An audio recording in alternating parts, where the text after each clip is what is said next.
David Eagle. The radio experience. Yes, very good, Alex. Mark Roberts with Alexius Lefduke. Now, I'll be speaking to Claire Dawson before too long about disability law, and myself, I am disabled, I am blind, and so I could perhaps, if I wanted to, I could give a unique perspective on this. As it happens, I'm not going to.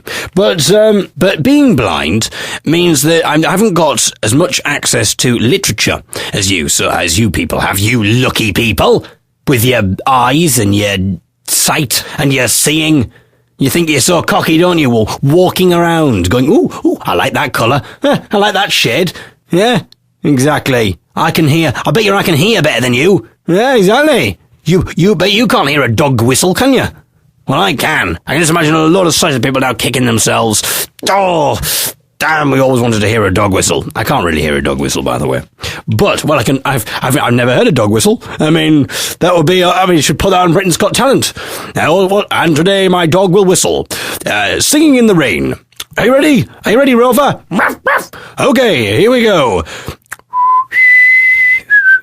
Ruff, ruff. Right, this is getting weird. So when we're doing all these interviews with new authors, Marina Fiorato and Christian Fieldhouse and books by Mark Roberts, a lot of them I can't get a hold of. I thought you said you had a problem with your sight, not your hands. No, I'm talking in a figurative sense. Ah, right, I see. Yeah, you do see, but I don't. You don't have to rub it in, do you? Sorry. Anyway, I do read quite a bit, but I'm on this scheme, which is the RNIB's audiobook scheme.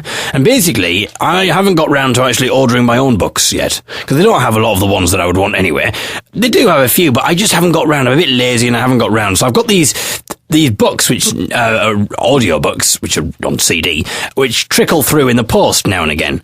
And I get the most random things sent to me, because I literally ticked all the boxes. I think I didn't tick erotica, because I think my dad was watching over my shoulder. Not that I'm particularly wanting to watch erotica, you understand, but I don't get sent erotica, but I get sent pretty much everything else. No erotic fiction, though. I have to get my erotic fiction from other places. But I do get sent a lot of random books, and recently I got sent Leonard Bateman's Spy Story, which I thought was pretty good. But they're often read by people who aren't professionals in the field. They're very good, but there's certain things that you can pull them up on. And one of them is accents. Because accents are very difficult to do, I find. I'm not very good at it. But it's quite funny when you're reading a book, or you're listening to an audiobook, and they're trying to recreate some of the accents, and they haven't got them quite right. And to be fair to a lot of them, they haven't got the time to read the book through in advance, because they may read a lot of these books. And so they haven't got a lot of time to read the book in advance. So a lot of the time they don't know how the individual's accent is meant to sound until a little way of the way through the book. So this has the effect of the accents start really badly, but kind of get better as you go on, and they kind of get some semblance of what the accent's meant to be. So I'm going to play you the start of this book by Leonard Bateman, Spy Story, and just listen to some of the accents. And I want you to see if you can guess what some of the accents are. And I listened to the first chapter of the book a few times, just because I thought it was absolutely hilarious, these accents. So let's play a game now. Guess the accent. Here we go. I wish I had your job, said Ferdy Foxwell. Okay, that's Ferdy Foxwell. So, how would you say Ferdy Foxwell's accent is? It's a shame that there's nobody with me here, which is, this feature would work a lot better if I actually had somebody in the studio with me, really, I suppose. But what accent do you think that is? I wish I had your job, said Ferdy Foxwell. I would say American. I wish I had your job. Sounds a bit American to me. You may disagree. I wish I had your job. Sounds a little bit American. Now, what about this character? That's Ferdy Foxwell. We'll continue tracking Ferdy Foxwell. You may have your own judgments, but this is a new character now. This is Fraser. A Russian sub came down through the North Channel and into the Irish Sea on Wednesday morning. Big panic. Hunter-killers, sonar boys, county-class destroyers, you name it. Yards of teleprinter. 72 hours of red alert. We were only stood down last night. You missed the pantomime. Okay. Fraser is a kind of a Scottish name, so I'm assuming Scottish, but he has a bit of a Russian twang to it, don't you think? Who knows what? Now that doesn't sound... That's Fraser again. Does that sound Scottish to you? Who knows what? Who knows what? So now I'm thinking, he must be Russian. Fraser the Russian. There were 2 Russian intelligence trawlers and a destroyer off Malin Head too. Oh, hang on. What's happened to Ferdy's voice?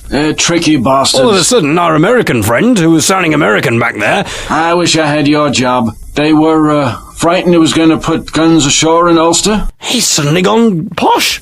Tricky bastards. Never mind the dollars and the cinnamon toast. The cinnamon toast. The cinnamon toast. Never mind the dollars and the cinnamon toast and the... Never mind the dollars and the cinnamon toast and grain-fed steaks. There's the one I'm going to get next year, said Fraser. My next-door neighbour has one. Says he'll never buy another English car. At this point, Fraser, I'm now starting to expect his Russian, because his voice is going all over the place. He sounds like a drunk Russian. At this point, you realise that he's not actually Russian. Cars, politics, or climate. For a Scotsman, they were English if bad, British if good. Scotsman! The high road is awful bad already. The high road is awful bad already.